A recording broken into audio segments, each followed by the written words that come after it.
Go to Fox News at 9 with Molly Martinez and meteorologist Henry Blakes. Your first news of the night starts right now on West Dakota Fox News at 9. Good evening, I'm Molly Martinez. Following a gruesome dog attack on a 7-year-old and her mother, the Mandan Commission met tonight to discuss their vicious dog ordinance. The young victim's father called on commissioners to make a change. He showed pictures of his daughter's injuries. But we're going to warn you, these images are hard to watch and viewer discretion is advised. Her father told commissioners that there is a big difference between a dog bite and a dog attack. His daughter, Faith, was mauled by the two dogs. She had to undergo hours-long surgery with hundreds of stitches to her legs. Her mother also with brutal injuries. Daniela Hurtado was at the meeting where commissioners heard from many people about what the city should do next. Molly, many people from both sides of the issues gave their opinions to commissioners Tuesday night. Some, like the victims, say they need complete change to this ordinance, while others say the ordinance is fine as long as we imply stiffer penalties to the leash law. Under the ordinance, a vicious dog is defined to be a dog without provocation that bites or attacks human beings or other animals. I know there's a lot of history in certain breeds having problems, but we're big believers in the fact that it's maybe the owner sometimes, not always the dog. The owner of Eric and Beast is charged with having vicious dogs after they attacked 7-year-old Faith and her mom. Some in the community say they want certain breeds banned. Something has to be done. These pit bulls are bred to be mean and vicious. Commissioner Scott Davis says although some dogs make him nervous, he doesn't agree with imposing breed-specific laws. Commissioner Dennis Rohr says the city needs a more proactive than reactive ordinance. They agree if changes to the ordinance were to be put in place, they would need more officers to enforce it, meaning more taxpayer money. Commissioners say they will meet again and decide what they will do with that ordinance. From Mandan City Hall for West Dakota Fox News at 9, I'm Daniela Hurtado. Well, medical marijuana was on track to get into the hands of North Dakota patients by the end of the year. But now a health department report says that timeline is in jeopardy. The reason for the holdup? The manufacturer buildings. The proposed plans are taking longer for the manufacturers to submit than the division anticipated. Andrew Horn has the story. This is the only thing we're worried about. Jack of all trades, master of none. K-9 handler Lyle Sinclair with the Bismarck Police Department warned legislators on Tuesday that medical marijuana will give officers like him more investigative work. It's like alcohol. I'm over 21. If I get pulled over drinking alcohol, the officer's going to investigate it until it's no longer a crime. But he's used to adapting, something he might have to do again if recreational marijuana makes the November ballot. State Senator John Grabinger says the issue is gaining momentum because of the failures to implement the medical program. We could have done this much quicker and taken a cue from many other states that are already implemented it and have got the medical marijuana out there to the public that is asking for it and needs it. More than a year after the law took effect, there's no product for North Dakota patients. Division Director Jason Wall says he understands the frustrations, but they don't foresee any additional delays. There are certain factors that impact the timeline, such as construction, review of plans, or possible changes that need to be made to plans as they're going through their construction phases. Wall adds hope for product by the end of the year isn't gone. For West Dakota Fox, I'm Andrew Horn. Over now to Henry. Henry, we had some wet weather earlier. Yeah, we did across the Bismarck-Mandan area. Nice little shower stretch through the weekend. So later on, I'll let you know how hot it's going to get. All right, thanks, Henry. We're learning an elderly Grand Forks man has died after a boating accident on Devil's Lake. Ramsey County Sheriff Steve Nelson says the man was launching a boat yesterday afternoon when the wind picked up and carried the vessel away from shore.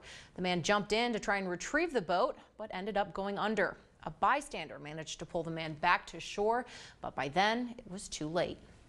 McClayton County prosecutors say they plan to file misdemeanor charges against the man who fell off his jet ski, which then crashed into two girls, killing one of them. It happened on Strawberry Lake on June 9th. They say if Dean Barch had been wearing the lanyard attached to his jet ski, it would have cut the engine when he fell off. The charges carry a maximum penalty of 30 days in jail and fines up to $1,500. Right now, crews are cleaning up a brine spill in northwestern North Dakota. The Crescent Point Energy U.S. Corporation says 500 barrels of brine spilled yesterday when a valve broke. It happened on Crabseth 1 saltwater disposal well. The company says the spill didn't leave the site.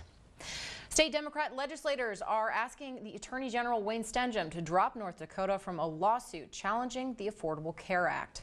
Democrats claim more than 300,000 North Dakotans with pre-existing conditions are covered by the health care law. Stenjem disputes that number, saying the uninsured rate has remained almost the same since the law passed. Putting this in the hands of court to make these decisions is not right. We need to fix the problems we have and make sure that this continues to be the law of the land. If you belong to a group and buy your insurance that way, the law already has long required that there be coverage for pre-existing conditions. So if you belong to those groups and you sign up, they have to take you. Democrats say they want Stenjem to stop using state resources on the lawsuit. He says Texas is taking the lead and it's not costing North Dakota anything. Well, the Bureau of Land Management is seeking public input on what to do about a bridge that was illegally built over the Little Missouri River 5 years ago. Rancher Wiley Bice built the bridge from his property northwest of Killdeer, although the land on the other side of the river belongs to the BLM. Bice says he believed he owned the property and that he obtained a permit for the Army Corps of Engineers. The Bureau didn't learn about the bridge until last year. Bismarck City officials have to present the preliminary 2019 budget to the county by Friday. This morning, they spent several hours going through the ins and outs of the department requests, salaries, mills, and capital improvement projects. Megan Hoffman tells us what issues were raised the most discussion.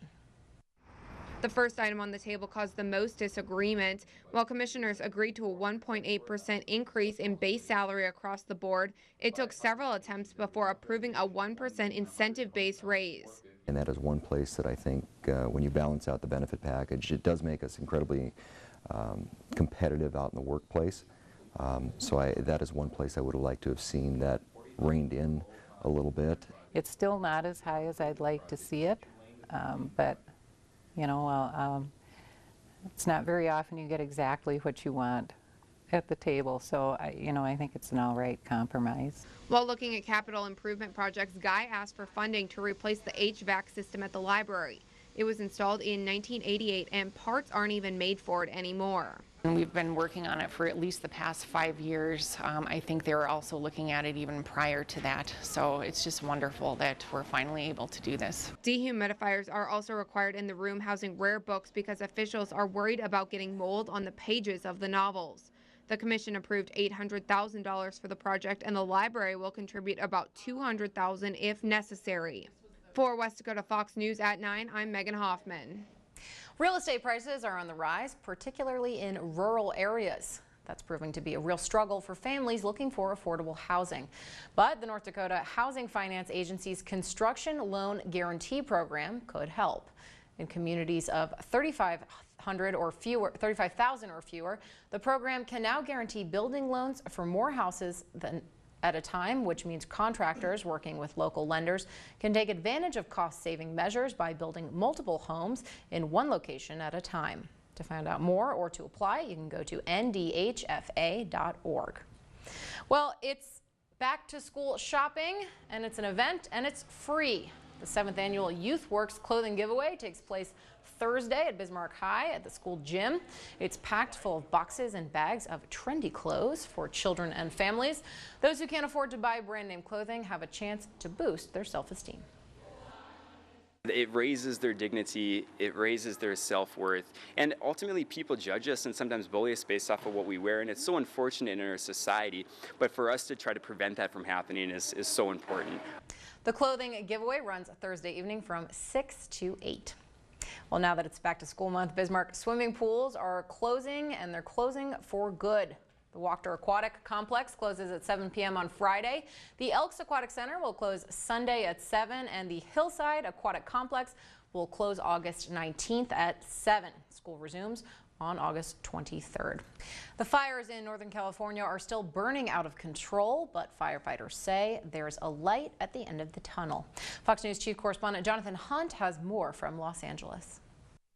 Dozens of buildings destroyed, thousands more threatened, and the Mendocino complex fire is still spreading. It's burning across 3 different counties about 100 miles north of San Francisco, forcing thousands from their homes. When it was coming from both sides, I started crying, but I was still doing my thing as I was crying, going, God, please no.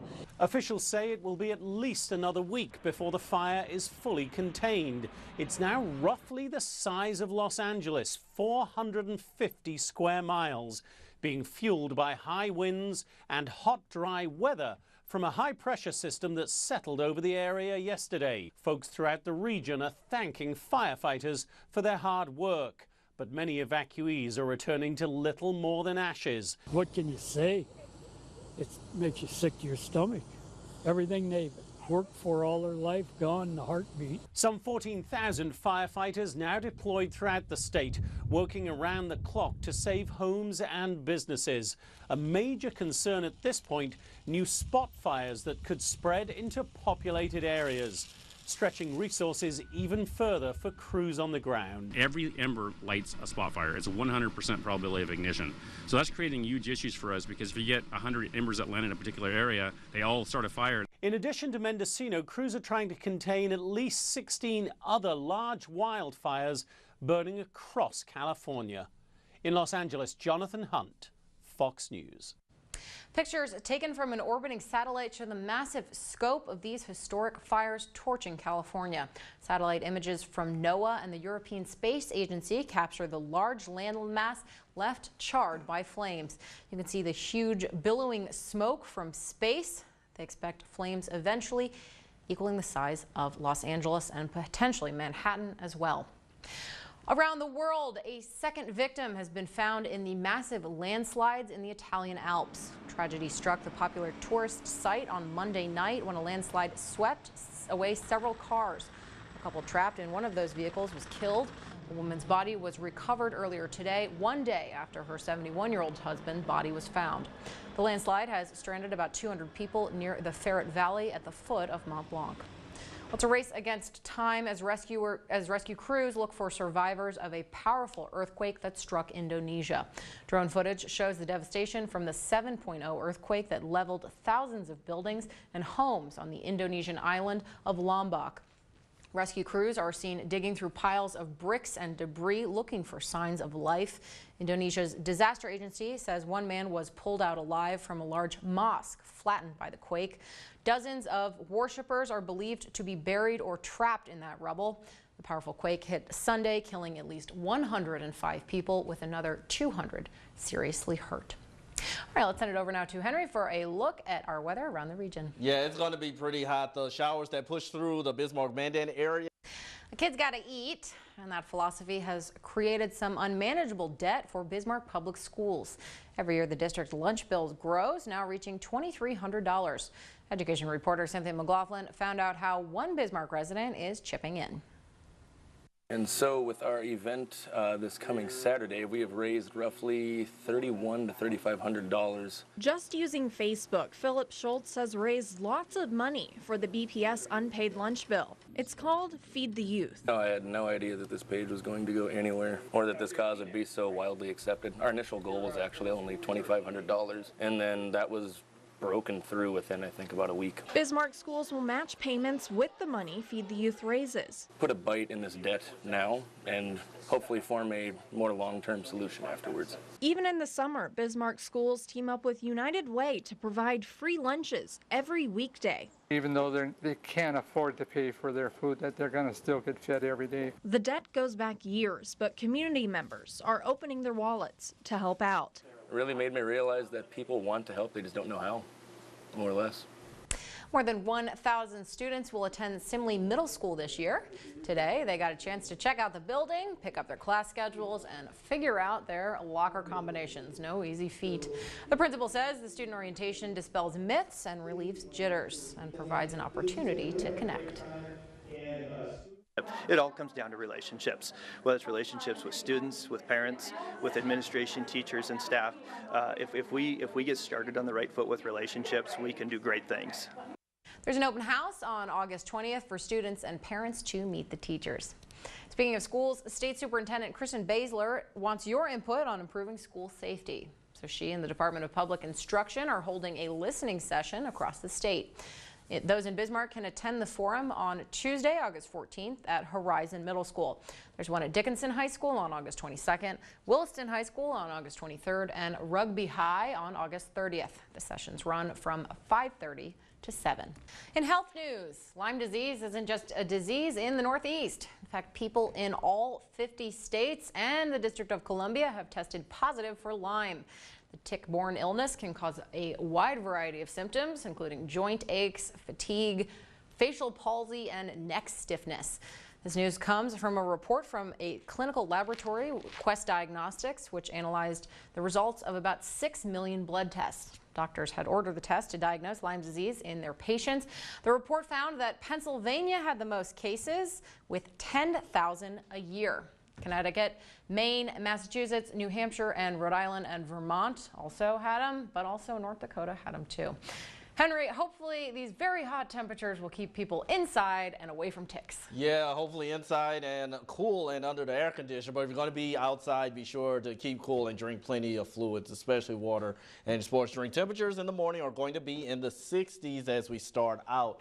The wind, rather light, but could become a little breezy at times during the afternoon. Otherwise, here are the highs. Bismarck, Williston, 93, 92 for Minot, 94 for Dickinson. Maybe a few degrees higher than that, but like I said, the wind increasing during the afternoon, 5 to 15 miles per hour out of the northwest. And it gets hotter and hotter still through the weekend. Friday and Saturday look to be our hottest days with possible triple-digit heat for some. Henry, this looks like a really good report card and a really terrible forecast. It sure does. Please stay inside. It's going to be very, very hot, and we will see you tomorrow.